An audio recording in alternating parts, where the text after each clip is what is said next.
Gaza, we hope that it is peacekeeping, because if it's peace enforcing, nobody will want to touch that. ট্রাম্পের যুদ্ধবিরতি পরিকল্পনার অধীনে গাজায় শান্তি প্রয়োগ করার জন্য কোনো দেশই সৈন্য পাঠাতে চাইবে না। জর্ডানের বাদশাহ দ্বিতীয় আবদুল্লাহ বিবিসিকে এমনটাই জানিয়েছেন।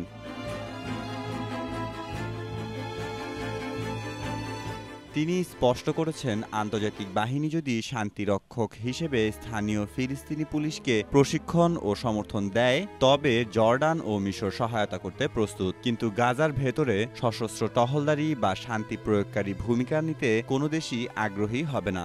বাদশাহ আবদুল্লাহ আরও বলেন, রাজনৈতিক নৈকট্যের কারণে জর্ডান গাজায় কোনো বাহিনী পাঠাবে না, তবে তিনি প্রেসিডেন্ট ট্রাম্পের কাছে গাজা থেকে অসুস্থ শিশুদের সরিয়ে নেওয়ার জন্য সমর্থন চেয়েছিলেন, যা একটি সুন্দর অঙ্গভঙ্গি হিসেবে ট্রাম্প প্রশংসা করেছেন।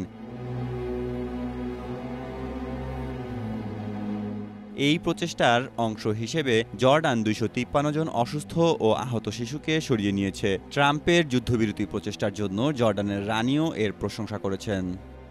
মেহেদী মাসুদ, জনকণ্ঠ।